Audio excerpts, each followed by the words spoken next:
Hi అండి, welcome to my channel. ఈ రోజు మన రెసిపీ క్యారెట్ రైస్. మధ్యాహ్నం లంచ్ బాక్స్ లోకి పర్ఫెక్ట్ గా సెట్ అయ్యే ఒక మంచి రెసిపీ అండి. ఇది ఎటువంటి సైడ్ డిష్ లేకుండా తినగలిగే ఒక tasty and spicy delicious recipe ఈ క్యారెట్ రైస్.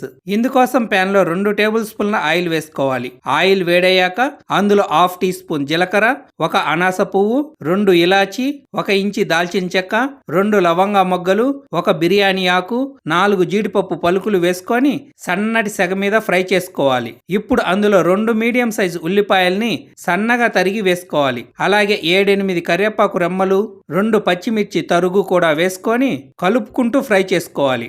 ఆనియన్స్ కాస్త మెత్తబడి లైట్ గా కలర్ చేంజ్ అయ్యేంత వరకు ఫ్రై చేసుకున్నాక అందులో 1 బంగాళదుంపను చిన్న చిన్న పీసెస్ గా కట్ చేసి వేసుకొని కలుపుకున్నాక మూత పెట్టి 2 నిమిషాల పాటు బంగాళదుంపను మగ్గించుకోవాలి. 2 నిమిషాల తర్వాత మూత తీసి కలుపుకోవాలి. ఇప్పుడు అందులో 1 కప్పు క్యారెట్ తురుము వేసుకొని 1 నిమిషం పాటు ఇలా కలుపుకుంటూ ఫ్రై చేసుకున్నాక అందులో 1/2 టీ స్పూన్ ధనియాల పొడి, 1/2 టీ స్పూన్ గరం మసాలా, రుచికి తగినంత సాల్ట్ కూడా వేసుకొని సన్నటి సెగ మీద కలుపుకుంటూ ఫ్రై చేసుకోవాలి. ఇప్పుడు అందులో ముందుగా రెడీ చేసి పక్కన పెట్టుకున్న రైస్ ను నెమ్మదిగా వేసుకోవాలి. ఈ విధంగా రైస్ అంతా వేసుకున్న తరువాత రైస్ ముక్కలు అవ్వకుండా కలుపుకోవాలి.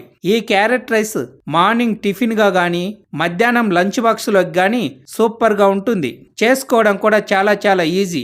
ఇందులో యూజ్ చేసే స్పైసెస్ అన్ని కూడా రెగ్యులర్ గా ఇంట్లో ఉండేవే.